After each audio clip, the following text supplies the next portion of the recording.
Hi friends, welcome to English Study Point. Today in this video lecture I am going to continue with last part of General Prologue. With him there rode a gentle pardoner. So the pardoner writes alongside the narrator. He is described as gentle, indicating a gentleman's status but also suggesting his receptive nature. Of Runcivale, his friend and his compeer. So this reveals his companionship with another character, emphasizing friendship among corrupt religious figures.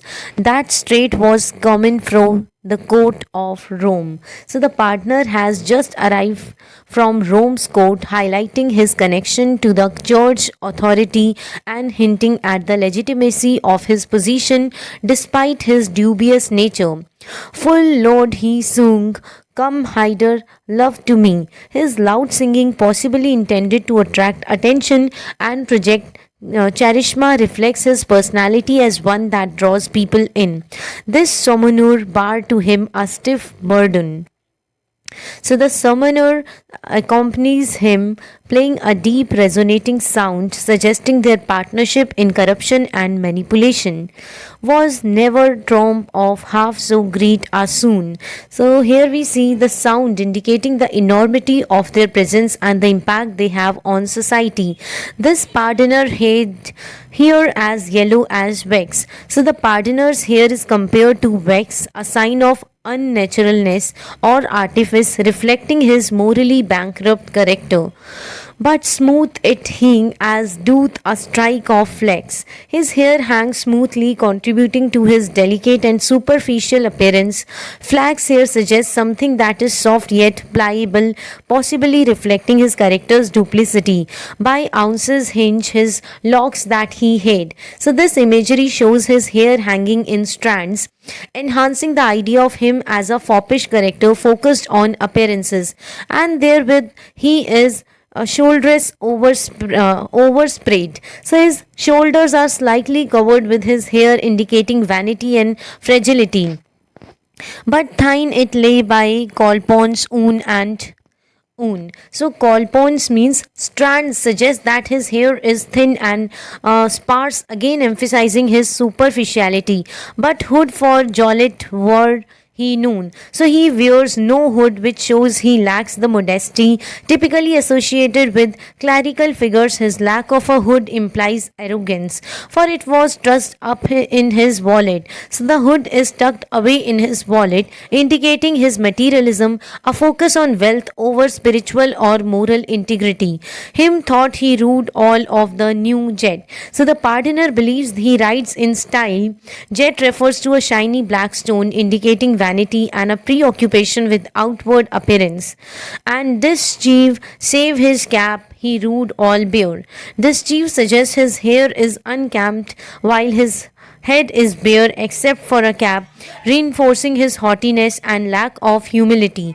Switch glare, glaringe, even had he as in hair. So his eyes are compared to those of a hare, which hints at a cunning and shifty character.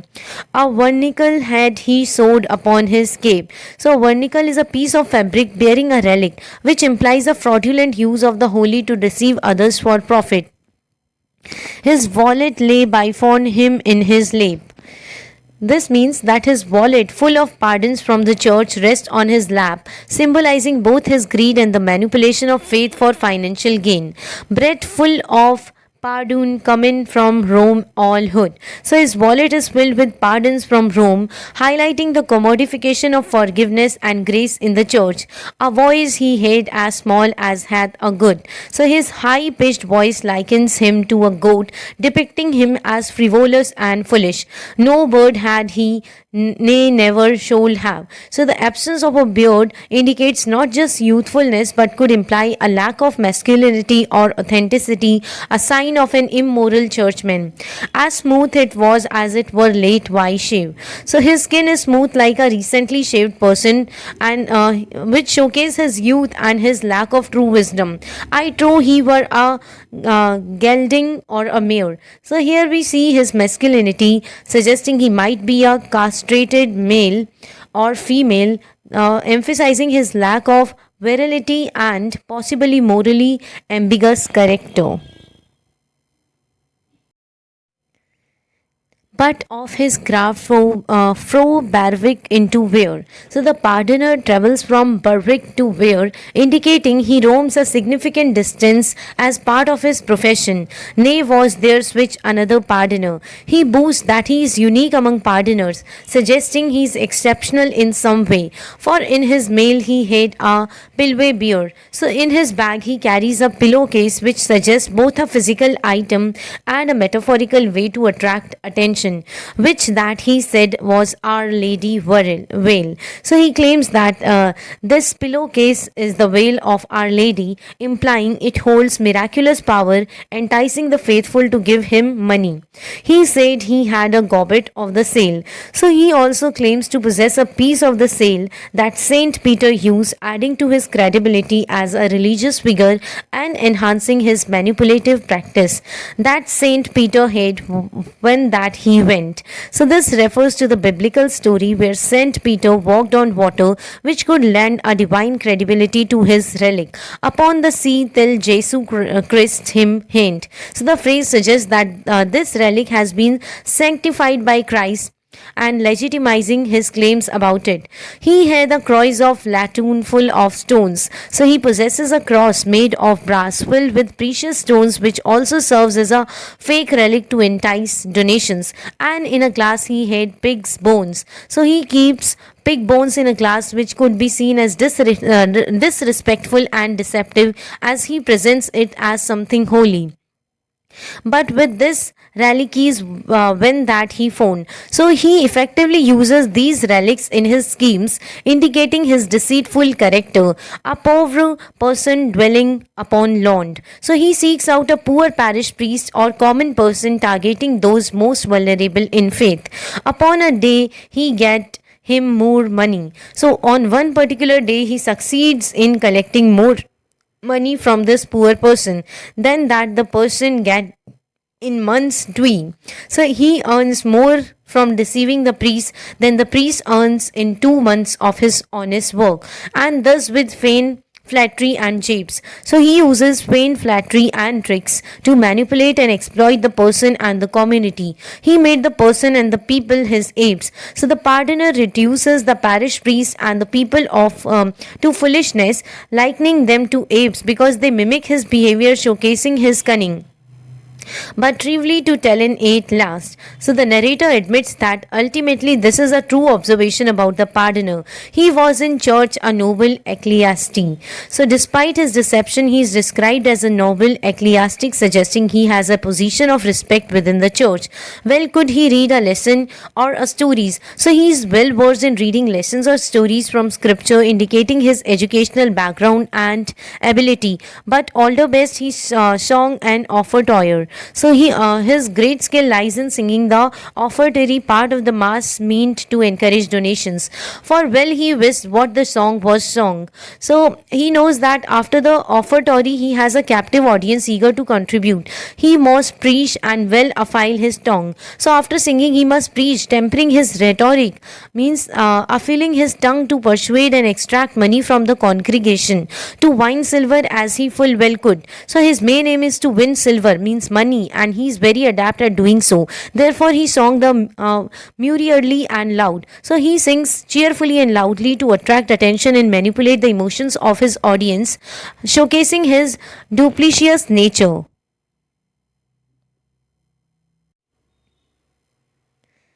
Now here we see, now have I told you shortly in a clause. So the narrator indicates that they have already provided a brief summary or introduction to what will follow, signaling a transition to more detailed storytelling. The word clause suggests a succinct explanation. So theistat, thare, the norm, and the cause. So here the narrator references theistate, the condition or situation, Thare, the array or gathering, the nombre, the number or group, and eke the cause, and also the reason for the assembly. This line prepares the reader for an explanation of who is present and why. Why that assembled was this campaign. So the use of company or group indicates that a diverse group of pilgrims has gathered for a common purpose, likely to undertake a journey, and the culmination of this line emphasizes the gathering's significance. In Southwark, at this gentle hostelry. So the narrator specifies the location, Southwark, a borough of London known for its taverns and inns. So this gentle hostelier suggests that it is a respectable inn setting an inviting tone for the forthcoming stories that hide the tabard fast by the bell. So the inn is named the tabard and it is located near a bell, likely referring to a market or church bell, adding a geographic marker. The inn's name and its friendly connotation enrich the atmosphere, but now is time to yo for to tell. So the narrator declares it is time to begin the telling of the story, directly addressing the audience. This line transitions from the introduction to the main narrative, engaging the listener directly. How that we barren us that like night. So the phrase means how we behaved that very night. It sets the stage for recounting the events of their stay at the inn, indicating that the following account will focus on their actions and interactions when we were in that hostel lair all night. So Olligate means that they are alighted or settled into the inn. This reinforces that the story will unfold in the context of their lodging and interactions within the space. And after all, I tell of our voyage. So the narrator promises to later recount their journey or pilgrimage, indicating that the current narrative is just the beginning of a larger story. Voyage signifies a physical travel but can also imply a spiritual quest and all the remnant of our pilgrimage. Finally, the narrator concludes by stating that they will also describe the rest of their pilgrimage. Remnant hints at the various experiences and tales awaiting them, inviting anticipation for the stories ahead. Now here we see, but I pray you of your courtesy. So the narrator respectfully requests the audience courtesy. Courtesy refers to politeness, suggesting the narrator seeks understanding regarding their forthcoming narrative choices, that ye narrate it not my villainy. So the narrator asks the audience not to accuse them of vulgarity, even if the story involves harsh or crude language. This statement anticipates possible criticism and seeks empathy. Though that I plainly speak in this matter. So this implies that the narrator intends to speak plainly and honestly about the matter at hand, reinforcing their commitment to straightforwardness in sharing the tales. To tell you her words and her cheer. So the narrator emphasizes that they will recount the exact words and demeanor of the characters. This reveals a dedication to authenticity in character portrayal. Nay, though I speak his words properly. So the narrator clarifies that they will quote the characters accurately even if the language used is not refined. This shows a commitment to truthfulness over decorum. For this ye known all so well as I. The narrator appeals to the audience understanding, suggesting that they share a common awareness about storytelling expectations and the realities of narrating others' words. Who shall tell a tale after a man? So here this idea that anyone recounting a tale told by another person has the responsibility to adhere closely to the original narrative. He mote rehearse as nigh as ever he can. So the phrase means that one must retell the story as accurately as possible. Rehearse underscores the importance of loyalty to the source material in oral tradition. Average a word if it be in his change. So here we charge. So the narrator insists that every word matters, and if its parts of the tale's charge, it must be recounted. All speak he never so rudelish and large. So even if the narrator's speech is rough and expensive, they must maintain fidelity to the original narrative. This challenges the notion that style can overshadow accuracy. Of Alice, he mote tell his tale untrue. So if one does not faithfully recount the story, they risk telling it inaccurately, highlighting the ethical obligation in storytelling. Or feign thing or fight words words new. So the storyteller might invent or embellish content or use new expressions that diverge from the original. This stresses the need for integrity in narration. He may not spare although he were his brother. So the narrator argues that one should not hold back or soften the message regardless of personal relationships. Although he were his brother, this upholds honesty above familial ties. He might as well say a word as another.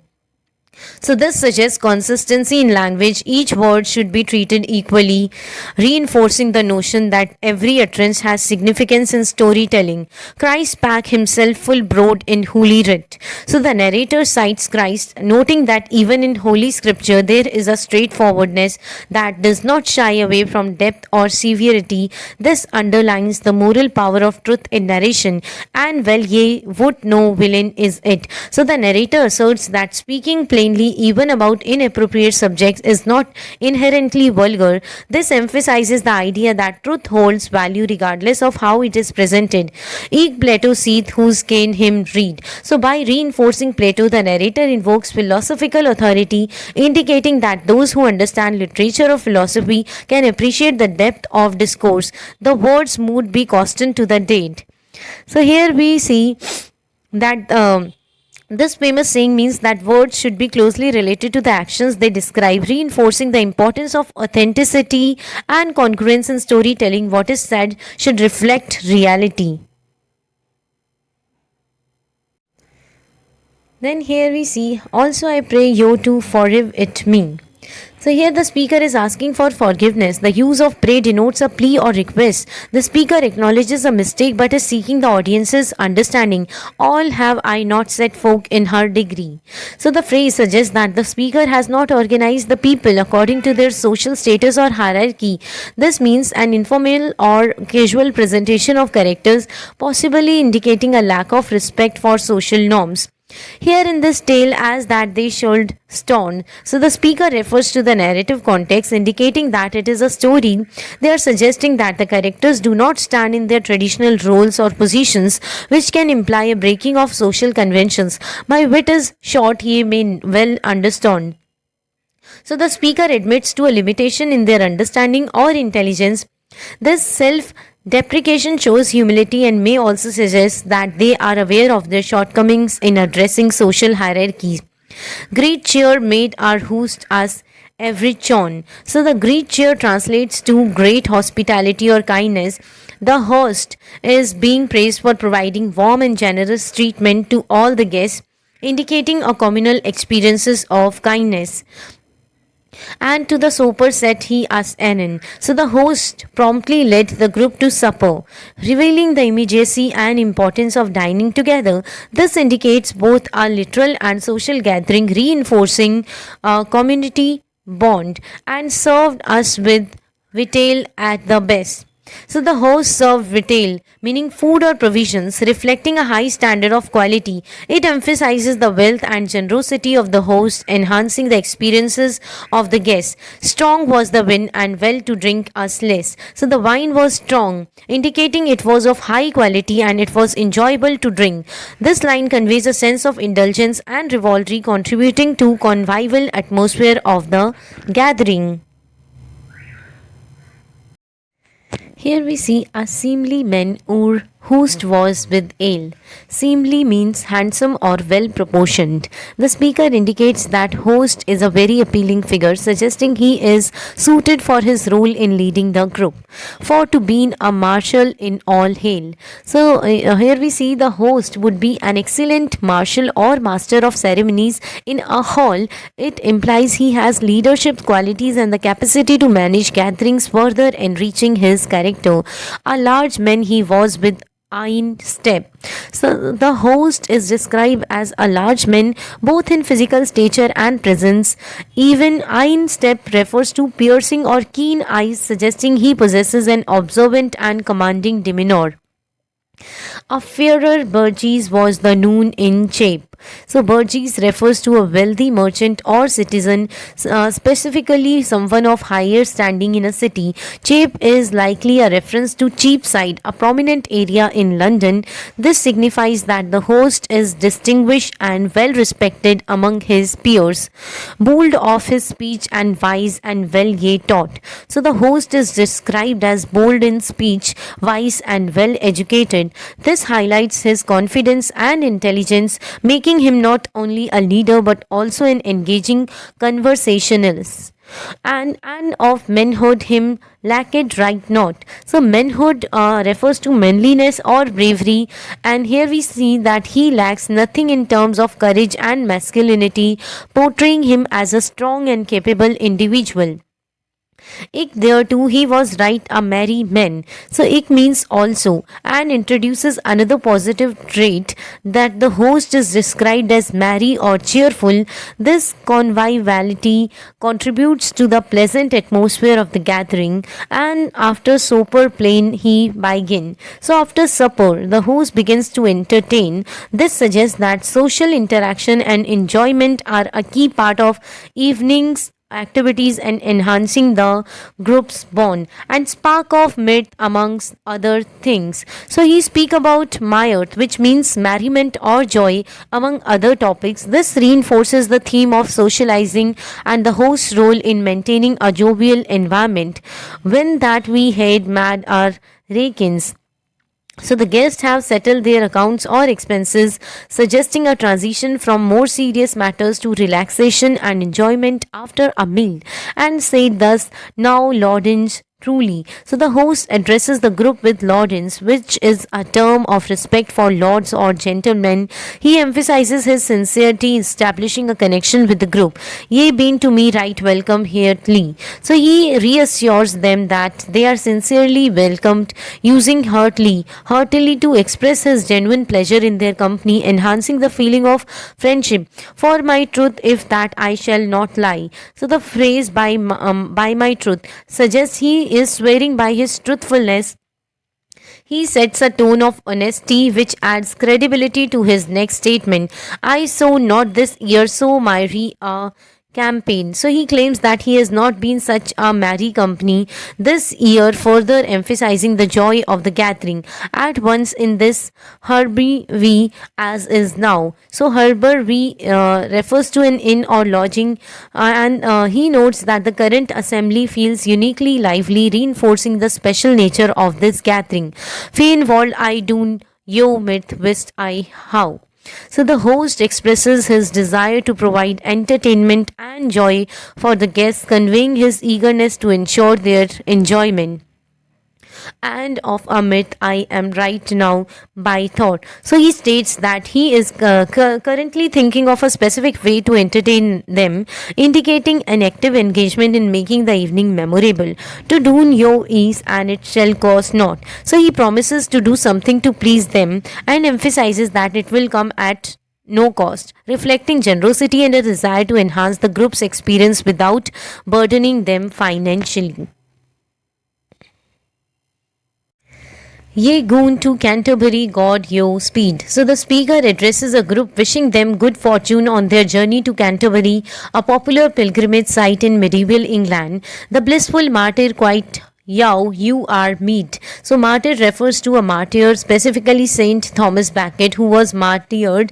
The speaker hopes this saint will reward them accordingly for their pilgrimage. And well, I vote as ye goon by the way. So the speaker acknowledges that as they travel along the road, they will lively converse and entertain each other. Ye shapen yow to tolerate and to play. So they are likely to prepare themselves to talk and play, indicating a sense of friendship and the enjoyment of the journey.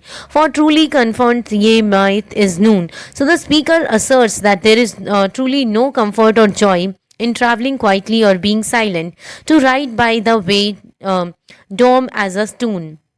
So, riding in silence like a stone is described negatively. The speaker suggests that communication is vital for enjoyment and therefore, while I make in yao disport. So, the speaker intends to entertain them, emphasizing the need for amusement during the journey.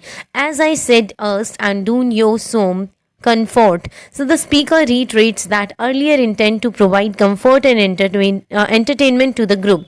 And if you like it all by own assent. So the speaker proposes that if everyone agrees, they can proceed together in this venture. For to stand in at my judgment, they suggest gathering around to hear the speaker's judgment or proposal for their entertainment and for to work in as I shall yo say. So the group would engage in activities or storytelling as instructed by the speaker, to more when ye ridden by the way. So the planned activities or stories would take place the next day while they are traveling. Now by my fader soul that is dead.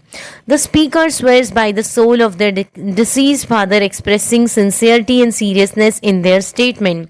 But ye be marry, I will you yo min hit. So they declare that unless the group is married, they will lose their head. A humorous exaggeration. Hold up your horn without then more speech. The speaker requests everyone to raise their hands without further discussion, a gesture indicating agreement. Our counsel was not long for to siege, so the group quickly agrees, indicating that they did not need long to reach a consensus. Here we see us thought it was not worth to make it wise. So they felt it was not worth making a wise or lengthy decision about approving the speaker's proposal and granted him without 10 more avis. So they granted the speaker's request without further deliberation and bade him say his verdict as him list. So they encouraged the speaker to deliver his verdict or plan as he wished, showing their support for his initiative. Our council was not launched for to sage. So the council means discussion among the pilgrims did not take long to conclude or form an opinion, as thought it was not worth to make it wise. So they thought it was unnecessary to deliberate further or make it complicated, and granted him without then more avis. So here we see that they agreed without needing more advice or discussion and bade him say his verdict as him less. So they told him to declare his verdict or decision as he please. So these lines are repeated here, and then we see that Lawrence God he now hearkeneth for the best. So the host addresses the group respectfully. Lordlings can imply gentlemen and ask them to listen closely, but talk it not, I pray you, in disdain. So he requests that they do not take his proposal with disdain or scorn. This is the point to speak in short and plain. He states that he will be straightforward and concise about the matter at hand. That each of you too short with or way, each of them to make their journey shorter and more entertaining. In this voyage shall tell tales to twee. So on this pilgrimage shall tell two tales each. To Canterbury ward I mean it so. So one tale must be told on the way to Canterbury, that is his intention. And homeward he shall tell an other two. So on the return journey each pilgrim will tell two more tales of adventures that will home Willom Han befall. So the tales will be about adventures that have happened in the past, and which of you that beareth him best of all. So the pilgrim who tells their story the best, that is to say that telleth in this cast, meaning that tells the best story in this context. Tales of best sentence and most solas has to deliver tales that are both meaningful and entertaining. Shall have a supper at our all our cost. So we'll receive a dinner all paid for by the others. Here in this place, sitting by this post. So this dinner will take place at the location where they are currently gathered.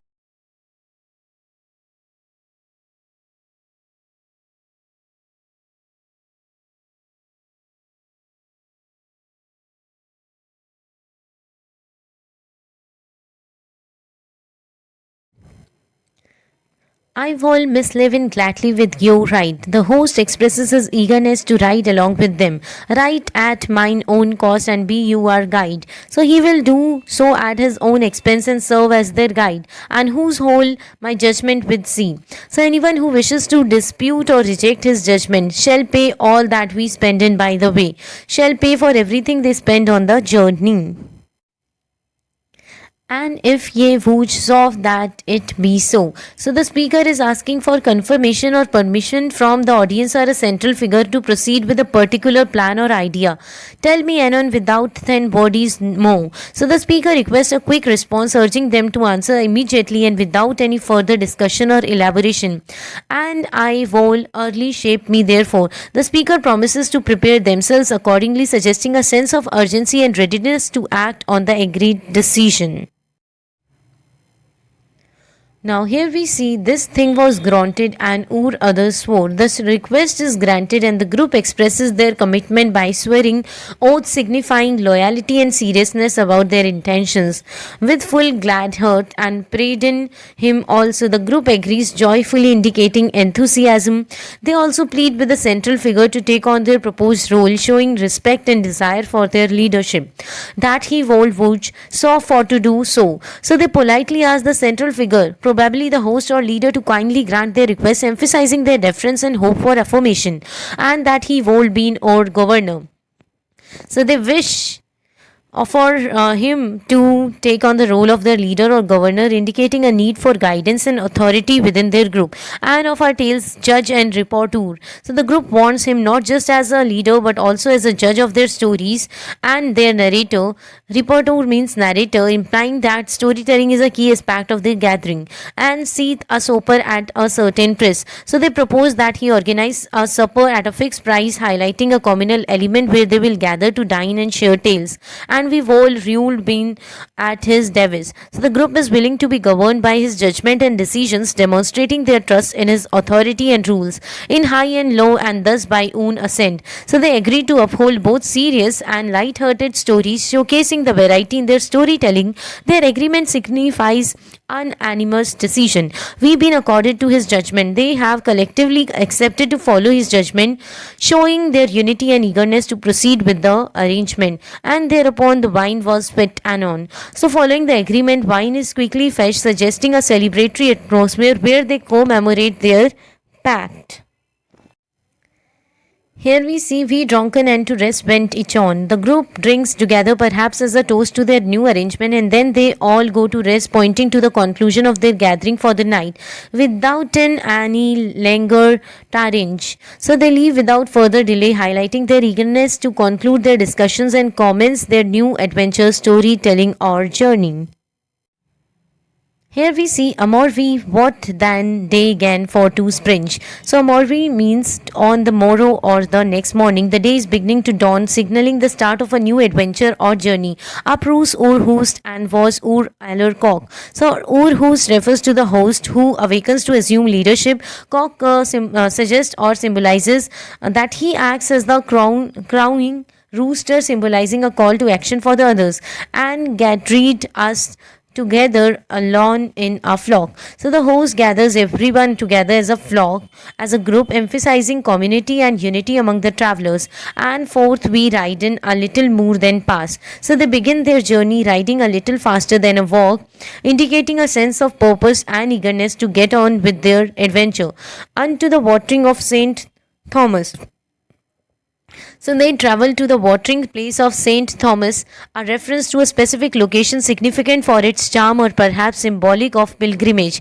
And there are host begin his horse arrest. So upon arrival, the host stops his horse, suggesting a pause for reflection or gathering before beginning their main activity.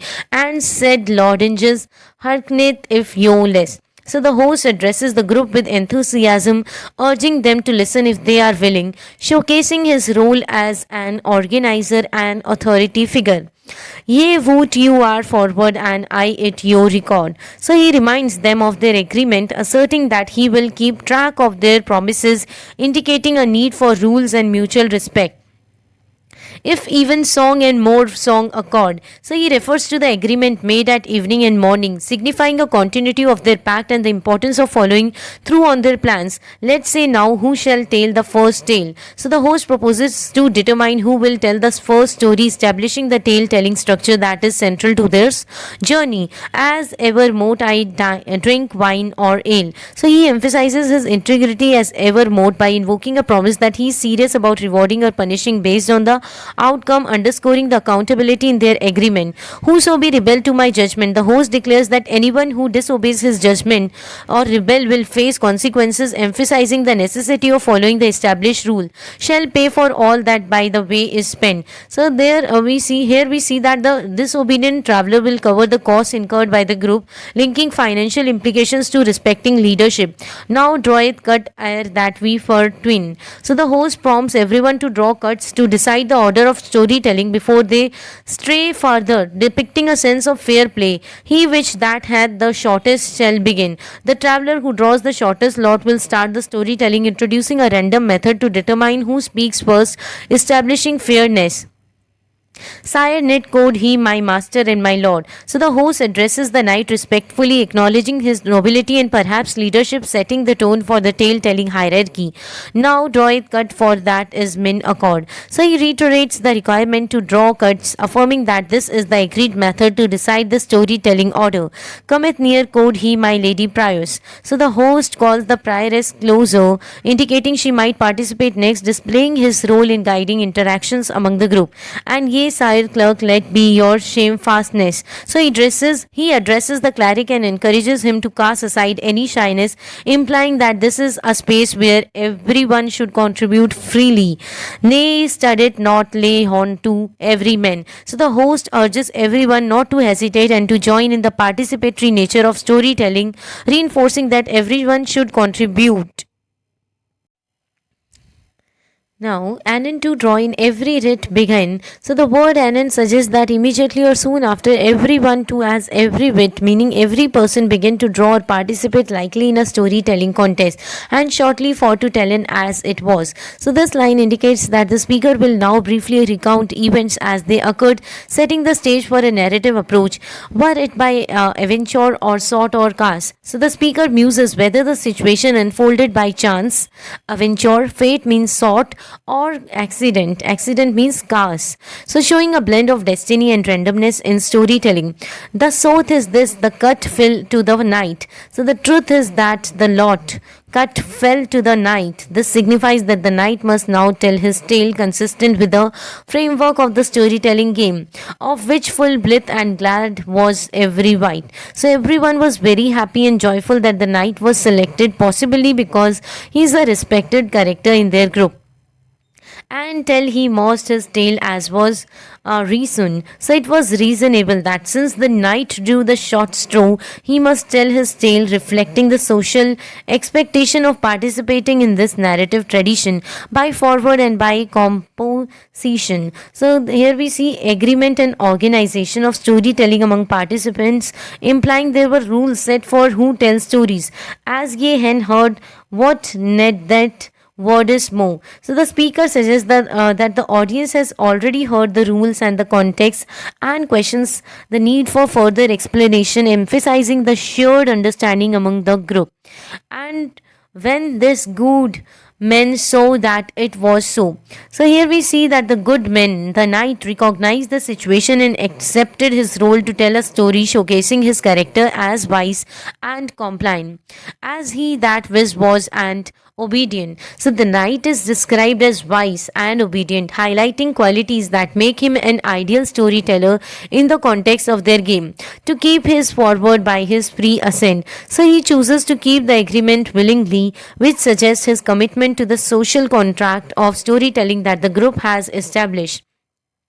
He said, Sin, I shall begin the game. So the knight declares that since he is the one who will start the storytelling game, implying a sense of honor and duty associated with participating. What welcome be the cut a goddess name. Here the knight welcomes the drawing of the lot as direct act, illustrating his acceptance and positive attitude about his role.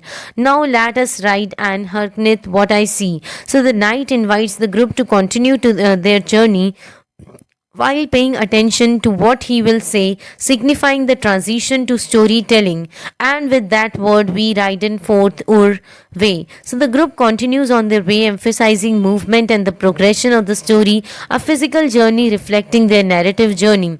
And he began with right Amiri cheer. So the knight starts to tell his tale cheerfully, suggesting he is happy and enthusiastic about sharing his story. His tale Ananan said in this manner. So he begins his tale immediately and promises to narrate it in a particular manner, leading into the storytelling aspect of the narrative. Then with this video lecture ends here. Hope this video lecture will help you in your exams. Thank you.